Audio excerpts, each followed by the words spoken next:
What's going on, guys? Hope you guys are doing well today. I want to show you some Infiltrator Elite Class gameplay on Cape Helios.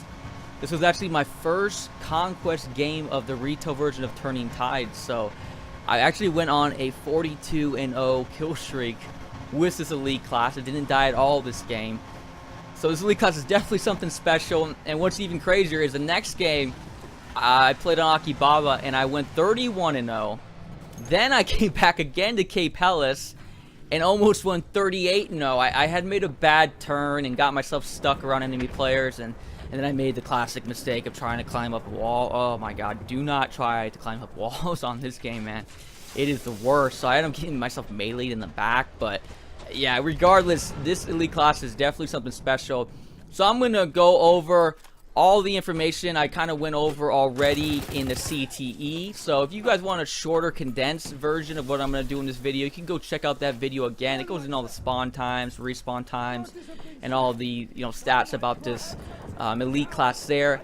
The only thing that's different is I found out that the respawn time for the spawn beacon, or otherwise known as the Heliograph, is 45 seconds. So I think I said 50 seconds in that video, but it's actually 45 seconds. The Heliograph that's already on the battlefield will despawn after 55 seconds. So it will stay up 10 more seconds more than the new Heliograph that shows up in your inventory. So just a heads up on that. As well as I did a kind of test. I want to see what the damage was like if I shot the Martini Henry grenade launcher on the ground. And I see it does about like 33 damage onto you. So yeah, you definitely want to watch out for that too, because if you get enemies close by, you're going to take some damage, and I kind of want to see again how much that was. So I hadn't put that in that video there, but yeah, so I'm going to go into more depth onto this video here. Now, the spawn location for it on Cape Helios is on E, and that's a 3-minute 2-second mark. However, at the very beginning of the game, I am not, if I'm spawning by the water where I spawned at the early part of the game on that side of the team, where it's the British side, I am not pushing immediately to E. I'm pushing to F, distracting them, making them think, oh, we got to go over there to F, and have them battle at F so it leaves E really clear. So that's what I'm doing. I've done that twice already. Did a lot even on the CTE, and it works out a lot better than what, just going straight to E, because you're going to make yourself a huge target, especially when more and more people understand the kit's here. You want to distract them, get as many enemy players over here.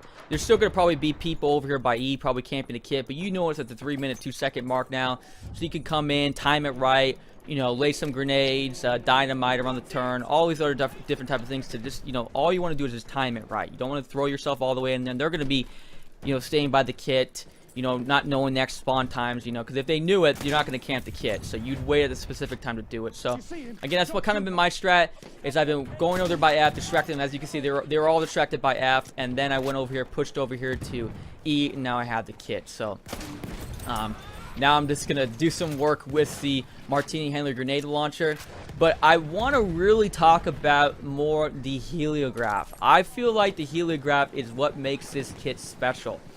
It is the difference with this kit, almost like the difference with the Trench Raider kit that had the health crate with it. A lot of people were like, oh, it has a health crate, that makes it almost OP, if not OP. A lot of people thought that.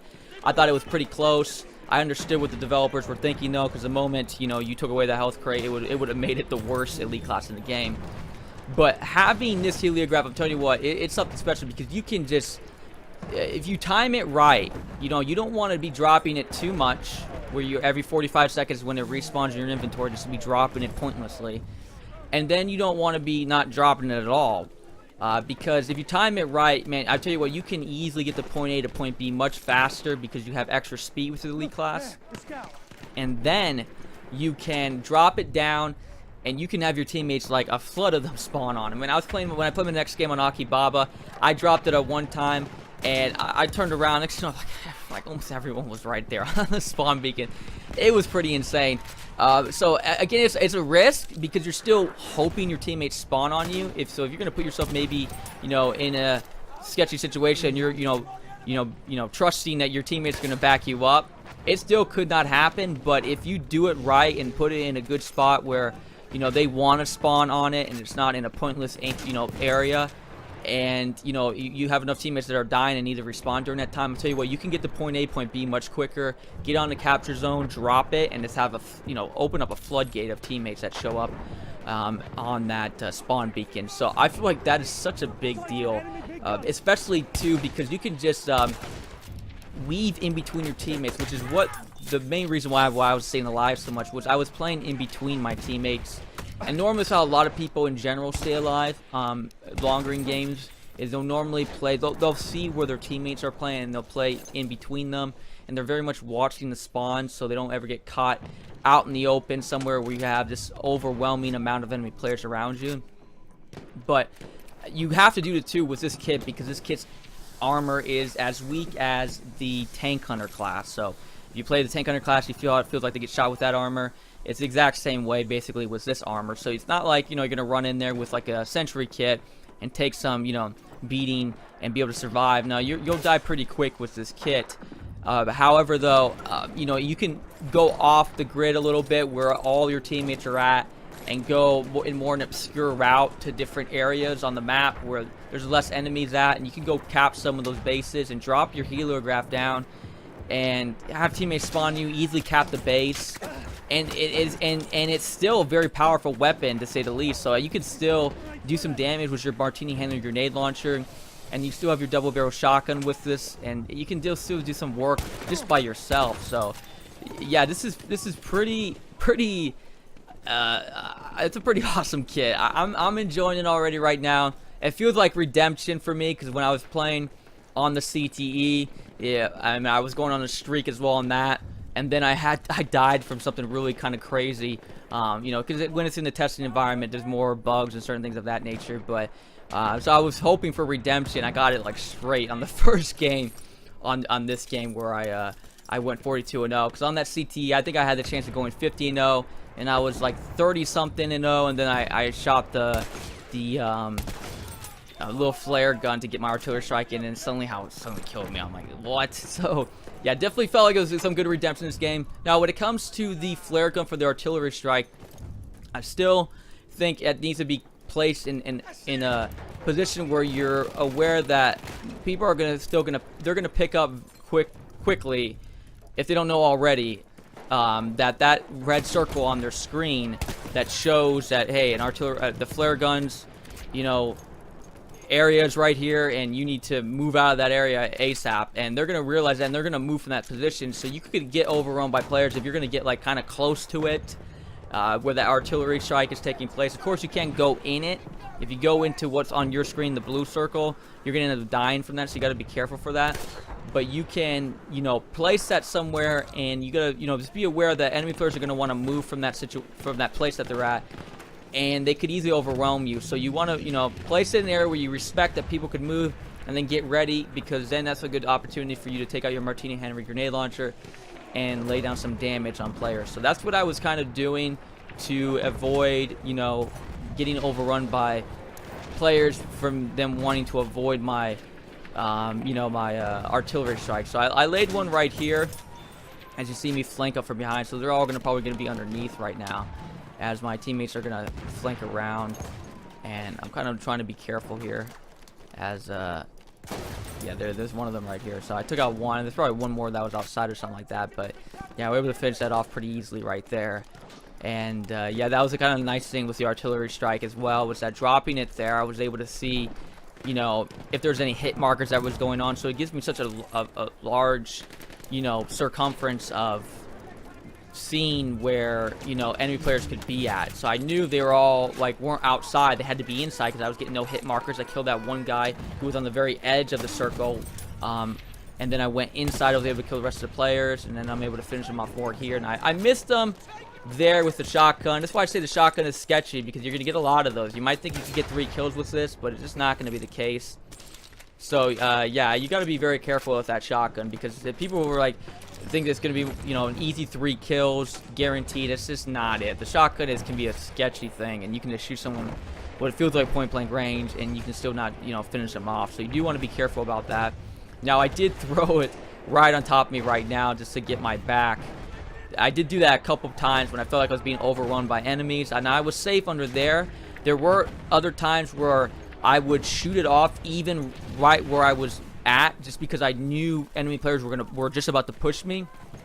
And so I did that to deter them a little bit. And even if they tried to push in the circle, you know, hopefully by the time they made it in the circle and they were trying to attack me, because I was in the circle, I would run off, and then the artillery strike would come down and lay fire down onto them. So that was a little bit risky, and I wouldn't recommend that one there. But I was doing that a couple times where I just dropped it right on me, and then I started to move off of it right when I was just about to hear the artillery strike come in. So the only reason I did that was because I knew I was going to get overrun by enemy players, and I wanted to kind of throw them off a little bit. But you do have to be careful with that flare itself. I tell you what, that thing will burn you so bad. So that is way worse than a flare from your scout classes. I mean, there's a couple times I've shot it at players, and I got direct kills just from hitting an enemy player. So yeah, that thing is definitely devastating. So definitely be careful with the actual flare that comes out of that thing. So but now they're pushing kind of some weird angles right here. They have G, but we over here have F and E, even though they're challenging E right now. There's another good spot. I placed it at a really good spot this time. I got a lot of kills here. Yeah, sometimes you just hit it right on the money, and yeah, I hit it pretty good right there. I still don't trust doing that, because I don't think you're gonna get that all the time. You might. I mean, maybe I'm overthinking a little bit too much. There might be a lot of people who just might not ever get it. And that's a very high possibility as well too. You know, when you play casual games, it's just, you know, people will come in all the time, have no understanding of really what's going on.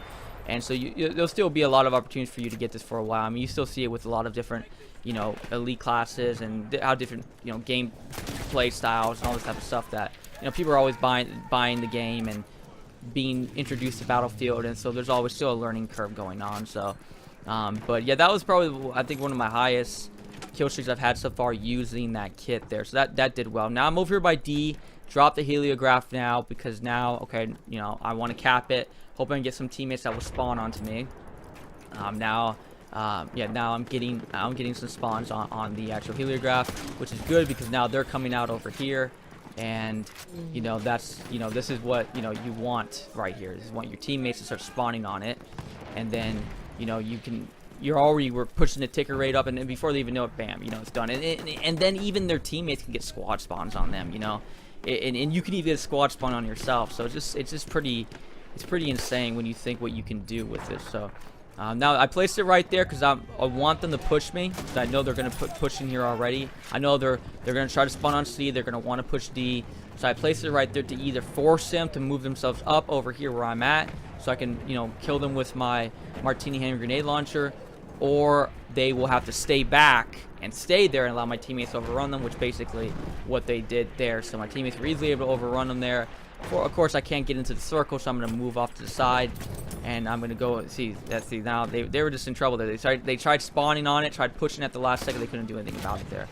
So yeah, now I'm over here by A, because I felt like, okay, I got my back covered, right? So we have D, C now, and we have B as well too. So I am safe in this area here. Now I'm going to move back a little bit, because they were going to cap A, and I just still getting the grasp on using the Martini hand and grenade launcher and accurately put in a good spot. You want to hit it at the middle part of those lines right there, but sometimes that's easier said than done, especially when you have, like, you know, the curvature of the ground and all the little you know things of the environment that you can hit, and just kind of mess up your angle a little bit. So yeah, it's definitely easier said than done. It'll take a little bit of time to get a hang of that, but more gameplay. Just keep grinding out the game, and if you're having a hard time with that too, you'll get it. You'll probably get it quicker than me, because I was even playing the CTE, is having a hard time with it, and even now I'm still having still a little bit of a hard time with it. But teammates are over there by A again, and they're easily going to cap A here, and they're back over there by D. So we kind of swapped here a little bit. Now we have A, B, and C, and now they're over there with D and E and the rest of them. So now I'm gonna try to push up. I get a good double kill right here. That was solid. Again, you want to be careful against shooting those up close, because you're gonna do a lot of damage on yourself. But yeah, now I'm gonna push out over here, and this is gonna be a time now I'm waiting, because now I have my artillery strike I can call in here, and I'm getting ready to drop my spawn beacon at a certain time. I am a little bit low on the health, so I do want to be careful. So yeah, right when I see him pushing C, now I'm going to push it way back over there, because that's where their spawn is at, right by D. So it's going to make them either have to stay back, or they're going to have to push up forward. And drop my spawn beacon, got my health up. Now I'm going to flank here from the side. See if they make sure that none of them are over here. And some of them were still pushed. I wasn't sure if it was going to overrun here. And so I pulled back a little bit. I was playing cautious, you know, when I was playing with the elite class. So again, it's another reason why get a high kill streak. Or just get a kill streak in general. So, because there's higher kill streaks that are out there. It's not like saying anything like too crazy. It felt crazy because when you, oh, that was sick right there. That was some good Martini Henry stuff right there. But, you know, not to like, you know, overblow what I did. It's just pretty crazy when you come into, you know, your first Turning Tides retail version of the game and come in and do that, and then do it again the next game, and then, you know, come in and you almost did it again in a third game in a row. So. Yeah, it was definitely pretty cool. But now after this, I'll probably be wanting to see if I can get the kill streaks up even higher, and you know, just kind of mash this kit as much as I can. But this is a pretty awesome kit. And I don't know where it's at in my elite class list. I haven't figured it out. I got to play more with it. But I tell you what, I love the spawns, man. The spawn thing is just awesome. And like, yeah, and even right there, that was a good example of the Martini Henry there. That's a good example right there of what the Martini Henry grenade launcher can do. I know a lot of people thought that's the big thing right there, and that's probably the reason why when you see situations like that, like I just completely destroy the enemy team right there. And so that's just, and I'm hitting my shots now. Now I'm hitting my shots, and I got the artillery strike up there. Look at this. This is I love Battlefield. You know, this is, you gotta love it. You know, it's the best feeling when you're just hearing that sound when you're getting those kills and just doing all the things that you can do. You gotta love it, right? So, but yeah, that's a good example of the artillery strike, the Martini Henry grenade launcher. And I know a lot of people again think that's the big one. I still think it's the Heliograph, but you know, you can't disregard what you can do with this weapon as well. So, had my teammate over here. Now it does resupply like the tank hunter class, but it only does one, you know, bullet or whatever grenade at a time. And so, you know, it was doing the exact same thing. So you do kind of have to wait there a little bit. And that was the only time in this game I put myself in a bad situation. I guess I forgot to reload, and I only had one shot in there. So that kind of threw me off. I was kind of hoping to go like 50-0. So I came up a little bit short after that, and that kind of threw me off as I wanted to pull back because I just felt like completely off right there when that happened. Yeah, he was even pushing me here. He wanted to get me, and that's a little bit of the thing with the grenade launcher. It's kind of like, man, it's a lot of 75s, and then they move away. And I don't know. I just felt like right when I knew I had my kill streak up high right now, and I know this is the time when people want to like really hunt you down, and which this player was somewhat doing. At least it felt like that. As you can see, he's over there now, and yeah, so that's what you kind of got to watch out for. If you always gotta respect enemy players. If you go on streaks, they're gonna wanna get you, and you gotta definitely respect to you know, what they're gonna do to you. So yeah, definitely was trying to adjust there. Was just playing a little bit further back, and then they all show up here by C. And so I'm going to come over here because I know they want to be by that turn. There's a little bit of a trench over there to the right. I didn't get a good angle on it. I shot the wrong guy. That guy was dead already. But now I see enemy player showing up right there, waiting for him. And yeah, finish him off there too. So now we're getting a little bit overrun right here. But I mean, we really just controlled the game the whole time. I was at will, could really do what I want to do. I had to pull back a couple times, but like I always say with the elite classes, you can, you know, lose one battle, but you're gonna win the next like 9 of them. So it's okay to pull back. And I felt a lot this game though, and the games I played on the more conservative side by far. So it will be interesting to see what happens when I start playing more aggressive, which is usually what I like to do. I like to really kind of risk it because I think that's what makes Battlefield pretty cool. Is when you throw yourself around like, you know, 10 enemy players, the whole Zerg of the enemy team in one area, and you just go guns blazing to see what you could do. But for the first game coming in, I want to just kind of just like absorb the kit and just kind of just enjoy it, you know, not just kind of die instantly quickly with it, and you know, just kind of pace myself, which is, again, I think anyone could do this. So it's not like any type of special thing I'm doing.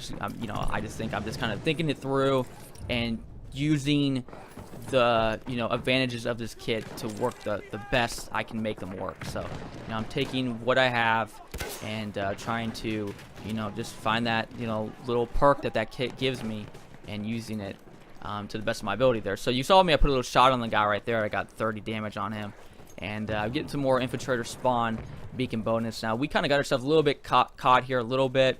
And that's why I said a little bit right after that one part when I got shot from the enemy player when I only had one shotgun. And things kind of went weird here, but I mean, for the most part, we controlled the whole game there right from the very start. I mean, it really wasn't.